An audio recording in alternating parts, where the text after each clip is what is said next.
Well, Tony, unfortunately, not the result that we were after tonight. Why do you think that your team just couldn't get into their flow this evening? Well, there's always two teams playing football match, and you'd have to say that they defensively are very, very well organised. They have been all season.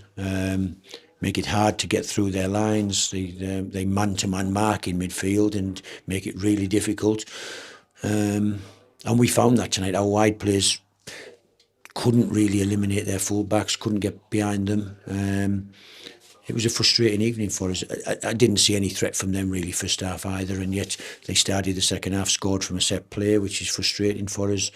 And then the game, we're huffing and puffing really. We're trying to get back in it, and they score on a breakaway really, at a great diagonal ball into the box that got set back, and they scored. And then it was always going to be difficult to score two against a team that played with so many men behind the ball, but.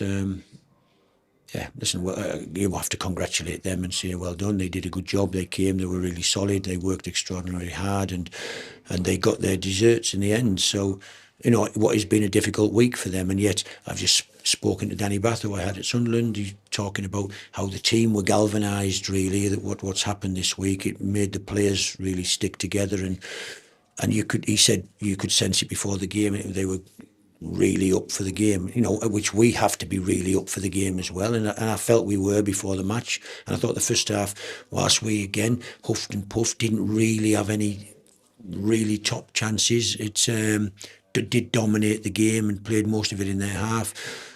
We have to find a way to be better and take more opportunities, create more opportunities. The game plan, ultimately didn't really work. I thought they worked that hard in the wide areas. We played Mikey tonight, and we played Tom, and we were hoping we'd switch the play and get one-on-one, driving into the box and get behind them and get bodies in the box. It didn't quite happen. They doubled up very well in the wide areas. I think it's easier sometimes to try and stop teams rather than if you're trying to be the creative team and score, and I think they managed to stop us pretty well tonight, and then scored from a set play, which is a frustration for us. Just two incidents away from the goals, Tony. The first happened in the first 10 minutes. There was an injury to Torbjorn Hegem, a collision with Maktar Gay, the Blackburn striker who scored the two goals. And then the second incident was the disallowed goal when Adam Armstrong was adjudged to have pushed the Blackburn defender. What did you make of those two incidents? Well, the first where the injury came, I can't see it. I haven't looked at it back. I don't know anything about it, to be honest. I know the boy was limping for most of the game. I was asking him constantly, is he okay? Do we want to change? He said he was all right. You need to keep playing.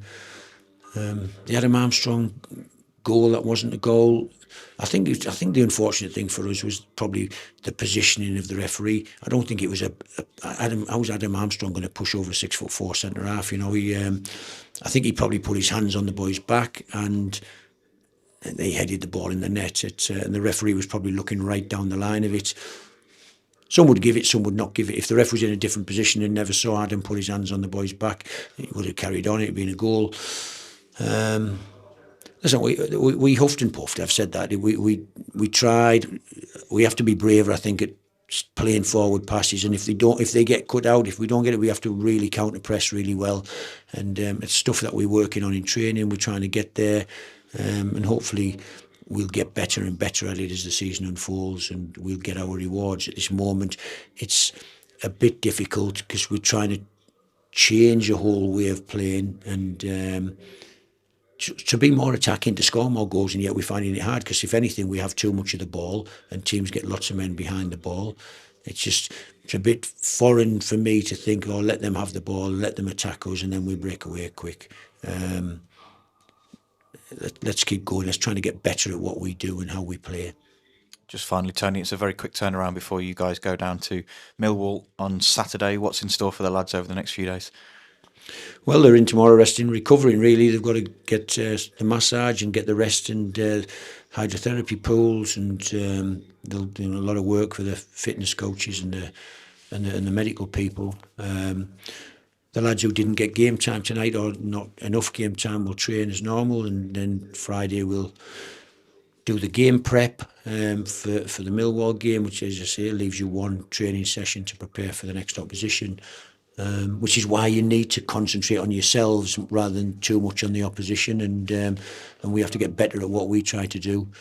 So yeah, but we should look forward to the next game. I feel as if we can dominate just about every game in this division with the quality of the players we've got. It's just about finding the answers of putting the ball in the net and what type of goals are we going to score. And yeah, it's difficult tonight when teams come and sit 9 and 10 men behind the ball to try and get through and try and get behind them and try and get enough bodies in the box. Millwall, they will be smarting from getting beaten at Plymouth quite convincingly tonight, so we know what's coming. We have to expect a team full of fire in their bellies, as we have to find some as well. So it'll be some encounter, I'm sure.